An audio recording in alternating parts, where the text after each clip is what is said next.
ಹಾಲಿನ ದರವನ್ನು ಏರಿಕೆ ಮಾಡುವ ಮೂಲಕ ರಾಜ್ಯ ಸರ್ಕಾರ ರಾಜ್ಯದ ಜನರಿಗೆ ಮತ್ತೊಂದು ಶಾಕ್ ಕೊಡುತ್ತಾ ಅನ್ನುವಂತಹ ಪ್ರಶ್ನೆ. ನಿನ್ನೆ ಹೇಳಿಕೆ ಕೊಟ್ಟಿದ್ರು, ಇವತ್ತು ಟ್ವೀಟ್ ಮಾಡಿದ್ದಾರೆ ಸಿಎಂ ಸಿದ್ದರಾಮಯ್ಯನವರು. ಮತ್ತೆ ಹಾಲಿನ ದರ ಏರಿಕೆ ಆಗೋದು ಫಿಕ್ಸ್. ಹಾಗಾದ್ರೆ ಗಣೇಶ ಹಬ್ಬ ಮುಗಿತಾ ಇದ್ದಂತೆ ಹಾಲಿನ ದರ ಏರಿಕೆಯ ಶಾಕ್ ರಾಜ್ಯದ ಜನರಿಗೆ. ಹಾಲಿನ ದರ ಏರಿಕೆಯನ್ನು ಸಮರ್ಥಿಸಿಕೊಂಡಿದ್ದಾರೆ ಸಿಎಂ ಸಿದ್ದರಾಮಯ್ಯನವರು. ಹಾಲಿನ ದರ ಏರಿಕೆಗೆ ಬಿಜೆಪಿ ವಿರೋಧಕ್ಕೆ ಸಿಎಂ ಆಕ್ಷೇಪವನ್ನು ವ್ಯಕ್ತಪಡಿಸಿದ್ದಾರೆ. ಹಾಲಿನ ಬೆಲೆ ಹೆಚ್ಚಳ ಮಾಡಿದ ಕೂಡಲೇ ನಮ್ಮ ವಿರುದ್ಧ ಗಲಾಟೆ ಮಾಡ್ತಾರೆ, ಹೈನುಗಾರರು ರಾಜ್ಯದಲ್ಲಿ ಬದುಕೋದು ಬೇಡವೇ ಅಂತೇಳಿ ಪ್ರಶ್ನೆ ಮಾಡಿದ್ದಾರೆ. ರೈತರೇ ಹಾಲಿನ ಉತ್ಪಾದನೆ ಎಷ್ಟು ಕಷ್ಟದ ಕೆಲಸ. ಸಾಮಾಜಿಕ ಜಾಲತಾಣ ಎಕ್ಸ್ನಲ್ಲಿ ಪೋಸ್ಟ್ ಮಾಡುವ ಮೂಲಕ ಸಿಎಂ ಹಾಲಿನ ದರವನ್ನು ಏರಿಸಿಯೇ ತೀರ್ತೇವೆ ಅನ್ನುವಂತಹ ಅರ್ಥದಲ್ಲಿ ಮತ್ತೊಂದು ಪೋಸ್ಟನ್ನು ಮಾಡಿರುವಂತಹದ್ದು. ಅವರ ಆ ಬರಹವನ್ನು ನೀವು ಗಮನಿಸ್ತಾ ಇದ್ದೀರಿ. ಹಾಲಿನ ಬೆಲೆ ಹೆಚ್ಚಳ ಮಾಡಿದ ಕೂಡಲೇ ಬಿಜೆಪಿಯವರು ನಮ್ಮ ವಿರುದ್ಧ ಗಲಾಟೆ ಮಾಡ್ತಾರೆ, ಹೈನುಗಾರರು ಬದುಕೋದು ಬೇಡವಾ, ರೈತರೇ ಹಾಲಿನ ಉತ್ಪಾದನೆ ಎಷ್ಟು ಕಷ್ಟದ ಕೆಲಸ ಎಂಬುದು ನೀವೇ ಈ ಬಿಜೆಪಿಗರಿಗೆ ಹೇಳಿ ಅಂಥೇಳಿ ಟ್ವೀಟನ್ನು ಮಾಡಿದ್ದಾರೆ. ಸಾಮಾಜಿಕ ಜಾಲತಾಣ ಎಕ್ಸ್ನಲ್ಲಿ ಬರೆದುಕೊಂಡಿದ್ದಾರೆ. ಈಗ ಈ ಬರಹ ಒಂದನ್ನಂತೂ ಸ್ಪಷ್ಟಪಡಿಸ್ತಾ ಇದೆ, ಮತ್ತೊಮ್ಮೆ ಗ್ರಾಹಕರಿಗೆ ಜೇಬು ಸುಡೋದು ಖಾತರಿ ಅನ್ನೋದನ್ನು ಹೇಳ್ತಾ ಇದೆ.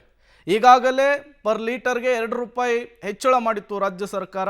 ಅದು ದೊಡ್ಡ ಮಟ್ಟದ ಚರ್ಚೆಗೂ ಕೂಡ ಗ್ರಾಸವಾಗಿತ್ತು.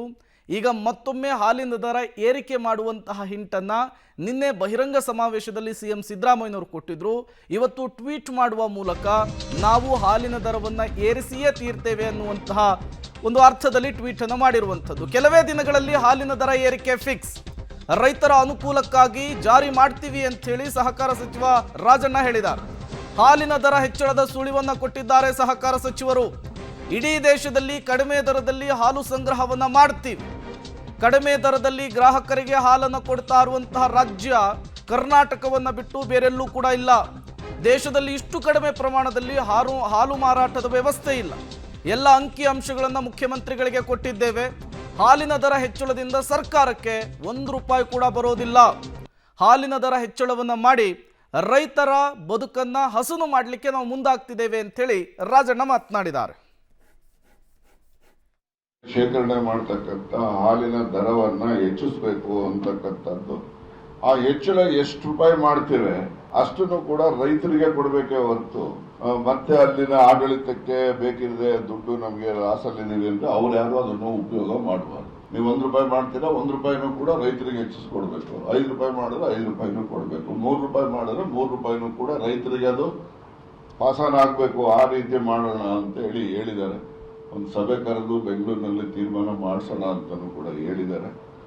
ಈ ರೀತಿನಲ್ಲಿ ನಾವು ಯಾಕೆ ಮಾಡ್ತಾ ಇದ್ದೀವಿ ಅಂತ ಹೇಳಿದ್ರೆ, ಹಳ್ಳಿನಲ್ಲಿ ಹಣಕಾಸಿನ ವಹಿವಾಟು ಹೆಚ್ಚಿದಾಗ ಮಾತ್ರ ರಾಷ್ಟ್ರದ GDP ಹೆಚ್ಚಲಿಕ್ಕೆ ಸಾಧ್ಯ. ನಾವು ಬರೀ ಸರ್ವಿಸ್ ಸೆಕ್ಟರ್, ಯಾವುದೋ ಸಾಫ್ಟ್ವೇರ್ ಇಂಜಿನಿಯರ್ಸು ಎಕ್ಸ್ಪೋರ್ಟ್ ಮಾಡ್ತೀವಿ, ಇಷ್ಟು ಕೋಟಿ ಬರ್ತದೆ, ಅಷ್ಟು ಕೋಟಿ ಬರ್ತದೆ, ಅದರಿಂದ ನಮ್ಮ ಹಳ್ಳಿಗಾಡಿನ ಅಭಿವೃದ್ಧಿ ಆಗೋದಿಲ್ಲ.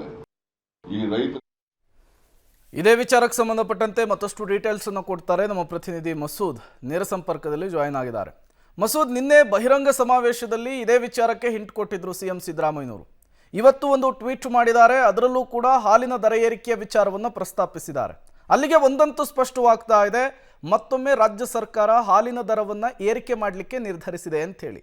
ಈ ನಿರ್ಧಾರ ಬರೀ ಹೇಳಿಕೆಯ ಹಂತದಲ್ಲಿ ಮಾತ್ರ ಇದೆಯಾ, ಅಥವಾ ಎಷ್ಟು ದರವನ್ನು ಏರಿಕೆ ಮಾಡಬೇಕು, ಅದನ್ನು ಹೇಗೆ ರೈತರಿಗೆ ವರ್ಗಾಯಿಸಬೇಕು, ಅಲ್ಲಿಯವರೆಗೂ ಏನಾದರೂ ಹೋಗಿದೆಯಾ, ಹೇಗೆ ಅಂಥೇಳಿ?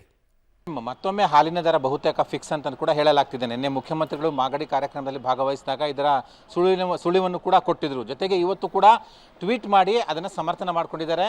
ಬಹುತೇಕ ಹಾಲಿನ ದರ ಹೆಚ್ಚಳ ಆಗೋದು ಬಹುತೇಕ ಪಕ್ಕ ಅಂತ ಕೂಡ ಹೇಳಲಾಗ್ತಿದೆ. KMFಗೆ ಈಗಾಗಲೇ ಚರ್ಚೆ ಮಾಡಿ ಎಷ್ಟು ದರ ಹೆಚ್ಚಳ ಮಾಡಬೇಕು ಅಂತ ವರದಿ ಕೊಡೋದಕ್ಕೆ ಮುಖ್ಯಮಂತ್ರಿಗಳು ಸೂಚನೆ ಕೊಟ್ಟಿದ್ದಾರೆ. ಜೊತೆಗೆ ಈ ತಿಂಗಳಲ್ಲೇ ಬಹುತೇಕ ಹಾಲಿನ ದರ ಹೆಚ್ಚಳ ಆಗುವ ಸಾಧ್ಯತೆ ಕೂಡ ಇದೆ. ಜೂನ್ ತಿಂಗಳಲ್ಲೇ 2 ರೂಪಾಯಿ ಜಾಸ್ತಿ ಆಗಿತ್ತು. ಜೊತೆಗೆ ಹಾಲಿನ ಪ್ರಮಾಣವು ಕೂಡ ಜೂನ್ ತಿಂಗಳಲ್ಲಿ ಅದರ ಜೊತೆಗೇನೆ ಹಾಲಿನ ಪ್ರಮಾಣವು ಕೂಡ 5 ಗ್ರಾಮ್ ಜಾಸ್ತಿ ಮಾಡಿದ್ರು. ಆದರೆ ಅದು ಕೂಡ ದರ ಜಾಸ್ತಿ ಆಗಿತ್ತು. ಈಗ ಮತ್ತೆ ದರ ಮಾಡ್ತಾ ಇದ್ದಾರೆ. ಇಲ್ಲಿ ಮುಖ್ಯಮಂತ್ರಿಗಳು ಒಂದು ದರ ಹೆಚ್ಚಳ ಮಾಡ್ತೀವಿ ಅನ್ನುವಂಥದ್ದನ್ನ ಸುಳಿವನ್ನು ಬಿಟ್ಕೊಟ್ಟಿದ್ದಾರೆ. ಇನ್ನೊಂದು ಬಿಜೆಪಿ JDS ನಾಯಕರಿಗೂ ಕೂಡ ಟಾಂಗ್ ಕೊಟ್ಟಿದ್ದಾರೆ. ನಾವು ಏನು ದರ ಹೆಚ್ಚಳ ಮಾಡ್ತೀವೋ ಅದನ್ನ ಸಂಪೂರ್ಣವಾಗಿ ರೈತರಿಗೆ ವರ್ಗಾವಣೆ ಮಾಡ್ತೇವೆ. ನಾವು ದರ ಹೆಚ್ಚಳ ಮಾಡ್ತೀವಿ ಅಂದ ಕೂಡಲೇ ಅವರು ಬಾಯಿ ಬಡಿದುಕೊಳ್ತಾರೆ. ಅವರು ರೈತರಿಗೆ ಏನು ಮಾಡಿದ್ದಾರೆ ಅನ್ನುವಂಥ ಟಕ್ಕರನ್ನು ಟ್ವೀಟ್ ಮೂಲಕ ಮತ್ತು ನಿನ್ನೆ ಕಾರ್ಯಕ್ರಮದಲ್ಲಿ ಮುಖ್ಯಮಂತ್ರಿಗಳು ಕೊಟ್ಟಿದ್ದಾರೆ. ಒಂದು ಕಡೆ BJP JDSಗೆ ಕೌಂಟ್ರು, ಇನ್ನೊಂದು ಹಾಲಿನ ದರ ಹೆಚ್ಚಳ ಮಾಡ್ತೀವಿ ಅನ್ನುವಂಥದ್ದು ಕೂಡ ಪರೋಕ್ಷವಾಗಿ ಸುಳಿವು ಕೊಟ್ಟಿರುವಂಥದ್ದು. ಬಹುತೇಕ ಈ ತಿಂಗಳಲ್ಲೇ ಆಗುತ್ತೆ, ಬಹುತೇಕ 2 ರಿಂದ 3 ರೂಪಾಯಿ ಜಾಸ್ತಿ ಆಗುವ ಸಾಧ್ಯತೆಗಳು ಕೂಡ ಇದ್ದಾವೆ. KMFಗೆ ವರದಿ ಕೊಡೋದಕ್ಕೆ ಹೇಳಿದ್ದಾರೆ. ಹಾಲಿನ ದರ ಎಷ್ಟು ಹೆಚ್ಚಳ ಮಾಡಬೇಕು, ಸಾಧಕ ಬಾಧಕ ಲೆಕ್ಕಾಚಾರ ಮಾಡಿ ವರದಿ ಕೊಡಿ ಅಂತ ಕೂಡ ಕೇಳಿದ್ದಾರಂತೆ.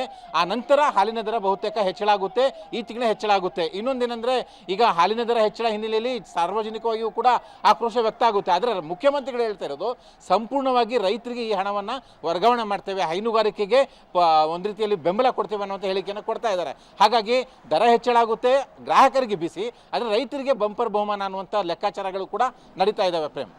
ಓಕೆ, ಥ್ಯಾಂಕ್ ಯು ಮಸೂದ್ ತಮ್ಮೆಲ್ಲ ಮಾಹಿತಿಗಾಗಿ.